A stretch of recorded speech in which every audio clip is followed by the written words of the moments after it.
So, I guess I should be completely transparent. And by the way, it is, yours truly's birthday today. But uh, my take on Final Fantasy, like 12, not 12, sorry, 15, I don't like it. I've said this before on this channel, but I guess I would say that I would rate it much lower than its Metacritic scores would suggest. I don't know what the Metacritic scores are.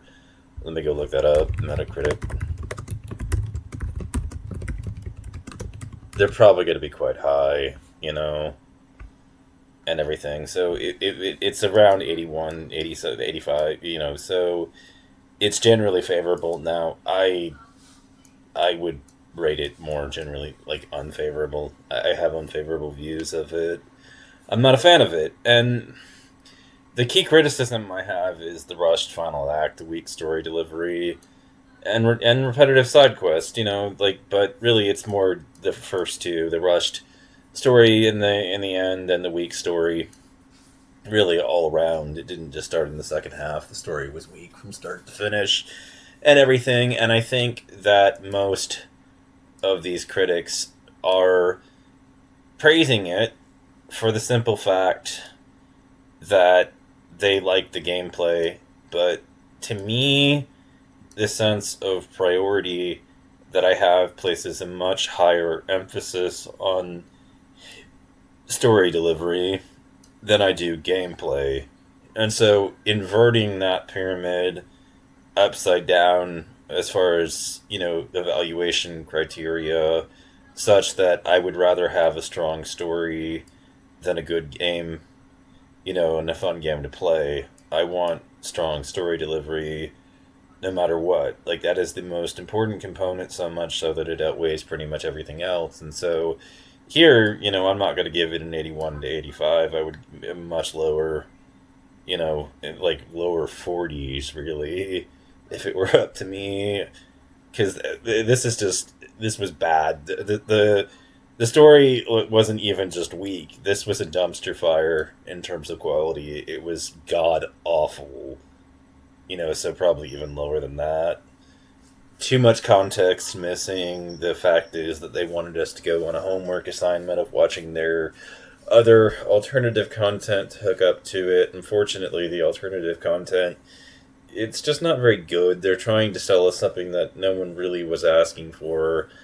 Didn't want the bromance it was trying to sell. Had no real interest in that, unfortunately. And, we got some pretty piss poor excuses, like the dog scene, being better than, Noctis and Lunafreya talking on the phone. Like, no, it isn't. Like, them talking on the phone would be much more objectively romantic and everything. And just Final Fantasy 15 is a great way to not tell a romance. It does a terrible job in that regard, and because I'm actually a fan of Final Fantasy and not a game critic, obviously I'm going to have much stronger negative feelings than everybody else because, to me, I have much higher expectations of Final Fantasy because I grew up playing it, and so, Final Fantasy titles, and so I have a much higher like I prioritize things differently than people that,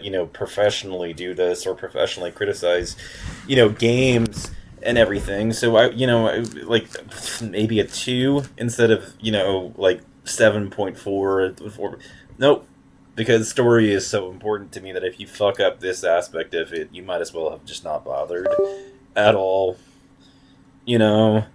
and everything. And that, because that's why I fell in love with Final Fantasy in the first place, and why it's more popular in the West, is because it combined gameplay with strong storytelling. But it was the storytelling all along that was the priority, and in my case, what Square Enix has attracted is a literary crowd of people that, like, I've read The Full Wheel of Time, I've read, A Song of Ice and Fire, I've got all that experience, and I read Mercedes Lackey novels, and I'm a fantasy reader, and I'm a fan of it, and I like anime and all this other side content on the side and everything, and so, I have some experience, consuming content, and so my expectations are pretty high. And Square Enix has attracted that crowd. I mean, we're literally people who compare these games to like the books we've read in terms of quality and all that other stuff. And I gotta say, if I could read A Wheel of Time, all over again, brand new with without that experience versus playing 15, I would much rather read The Wheel of Time. It's just way better than the story in this game in particular. So, with the in the interest of transparency, I'm going to say this: what I hunger for with respect to this is a director's cut version of it, and that would be Final Fantasy 13 Versus, in its original form by the original developer and his vision for the game, without any meddling. Him being authorized to make it completely his vision without any interference from the top whatsoever, ever, to have a completely uncensored version of it, where his vision is endorsed no matter what it is and what country it might be banned in. I want the Etra version of the game where they worship the goddess of death and Stella instead of Luna. I want that vision instead, and I'm a part of the never Final Fantasy 15 crowd, as we would probably like to be identified as. We're the people that are mourning the interference with the original vision, who want the game as it was originally envisioned. So there's a group of us, and we've congregated around the Night Sky Prince as a person as a result, because he's been so good at exposing this. And so, I don't like what happened, because what happened was essentially, Nomura had a vision, and he started talking to it, and upper management looked at that and said, well, we can't do that because we have to sell to a global audience, and this might get banned in certain countries, because if you have all these people worshiping a goddess of death, and Reaper worship, that's going to be, unpopular and everything. So if you don't know the 411 about this, Stella and Noctis had like a very Greek romance where, they were lovers, but they had to fight on opposite sides of the war and everything. And so it's got this very Romeo and Juliet aspect to it and everything. And it looks Greek inspired, but with the twist that comes from the world of Final Fantasy, where death is not really the end. People come back in a sort of undead state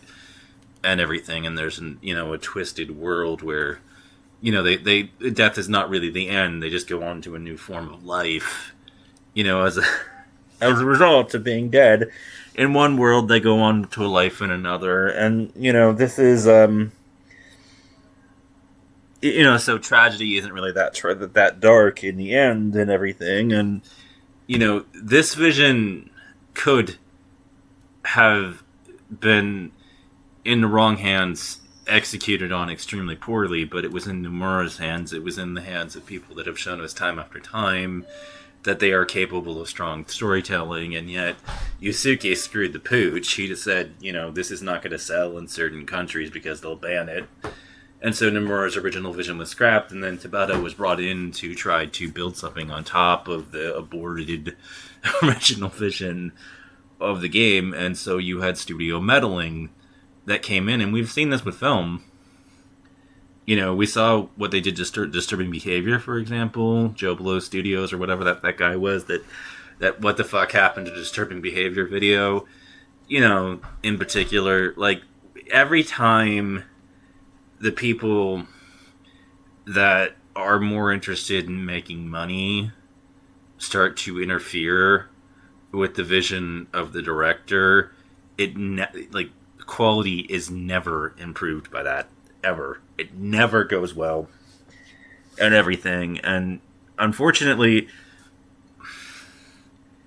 Square Enix has a reputation for ultimately, because of the fact that they recognize that their directors are really they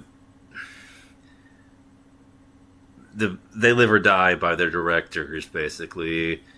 They try to have a very hands-off approach to these directors, to the point in which, Xenogears got made in the first place because it was originally entitled to be Final Fantasy VII, They said it was too dark for a Final Fantasy title, and so it got kicked into Final Xenogears.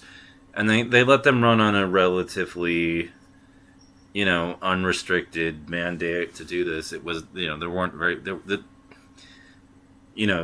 they got to enact pretty much their vision, within some constraints for it and deadlines and everything. But they managed to get what they got out, and that was incredible, and everything. And so this is a company that doesn't really tend to have a very strong history of, managing its directors with a very tight leash. And so, but in this case, management interfered too much with the project, and it ended up derailing it into the shit pile that it is. And so I would rate Final Fantasy 15 much lower than the critics rate it, because of course storytelling is primary to me, way more important than even gameplay. And unfortunately, this story just sucked. So just bad.